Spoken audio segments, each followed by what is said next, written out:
The International Civil Aviation Organisation is currently conducting an audit of South Africa's safety systems and oversight capabilities. The country's last audit was in 2017, where it achieved an effective implementation rating of almost 90% against the current global average of about 67%. We focus on whether the aviation safety standards in South Africa have dropped or improved over the last 5 years. For that conversation, we're joined by aviation analyst Phuthego Mojapele. Thank you very much, sir, for your time this afternoon. You've been intricately involved in this audit process. Perhaps a little bit of background in terms of how South Africa has fared over the years.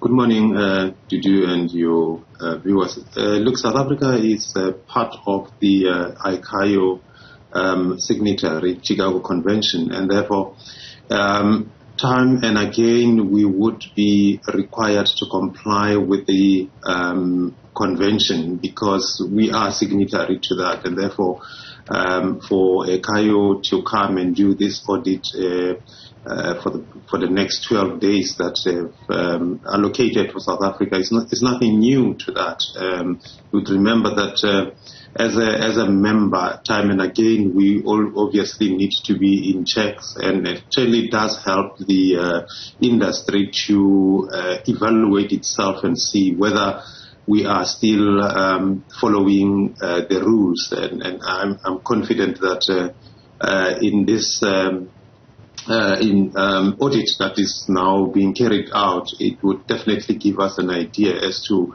where we are at the moment. As far as the numbers that you have quoted in the beginning, and I'm sure you realize that the volumes of the amount of the traffic reduced significantly during the COVID phase, and this is the first one after the COVID phase, and therefore it is expected that the numbers will dwindle that way, but it's nothing new to that.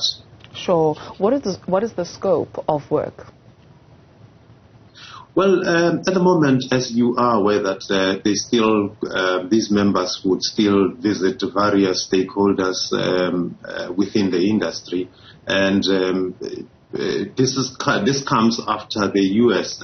Federal Aviation Administration's audit. You would remember that they have done the same last year sometime, and they allocated Category 1, South Africa on Category 1, and therefore this was a very good sign that we are in compliance with the international standard, and our safety record is still rated as high in global, and therefore, we would expect the same outcome because there isn't anything that has changed since the last audit that the FAA has done on our safety audit last year when they were here. And I'm sure that ICAO, the confidence that they have shown in us, as you remember that last year, South Africa was nominated to chair the Canada Convention that took place last year, and South African Civil Aviation Authority CEO or DCA was nominated to chair that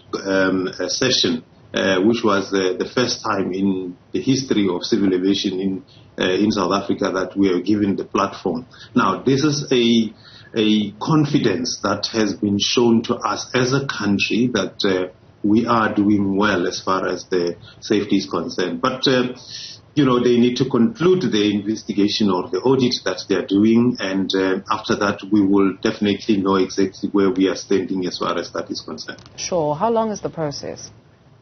Well, it's going to last for 12 days, and it has already started, so there's still a couple of more days to happen, and we are definitely hopeful that when everything ends, we will definitely get the positives that we have always been priding ourselves as a country. And if I may just take you back, South Africa has never had any major incident as far as accidents are concerned.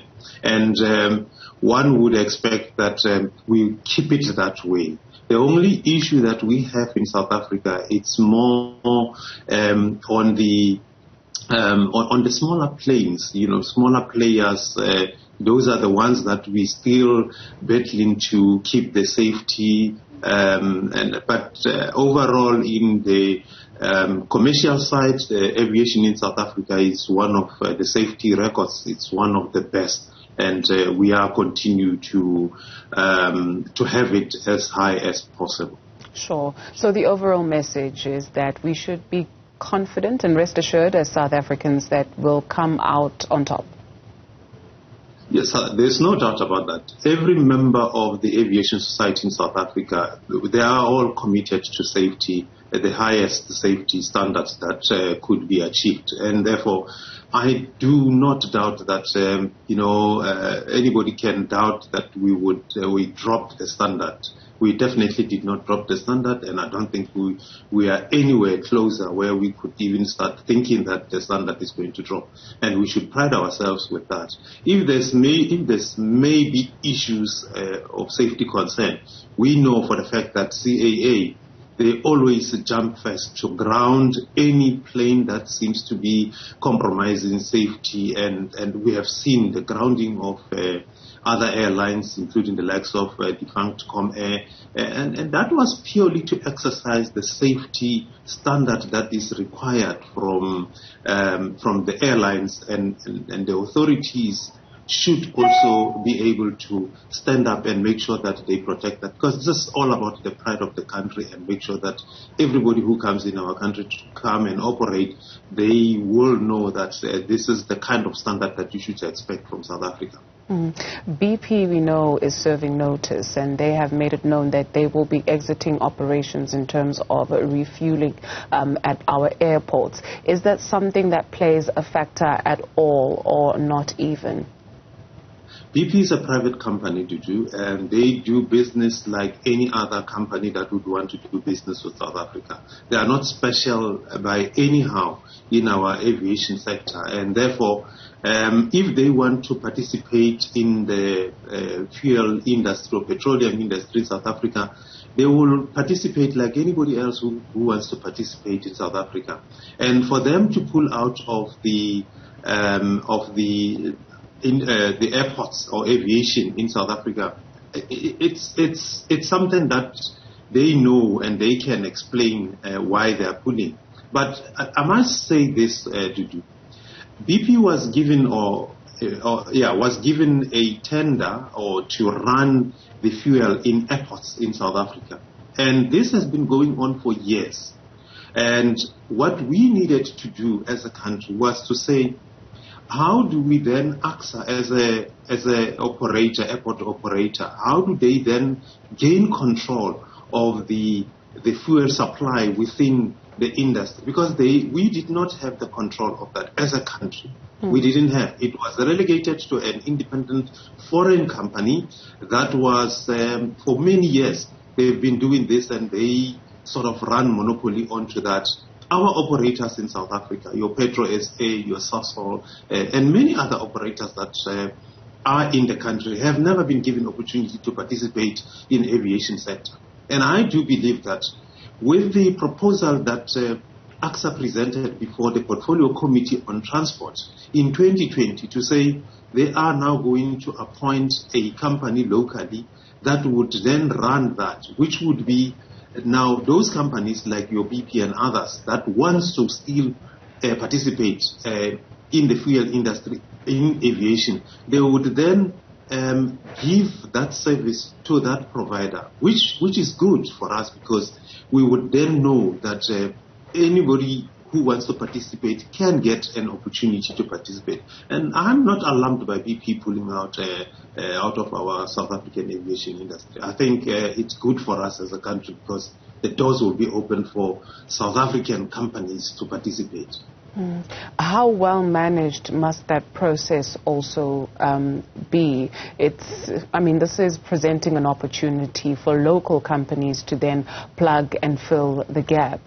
How well managed must that be? Because it does sound as though we have more than capable people that can offer the service, no? There is licensed and certified petroleum providers in South Africa within the aviation space, and there's tons of them. There's a lot of them that are out there.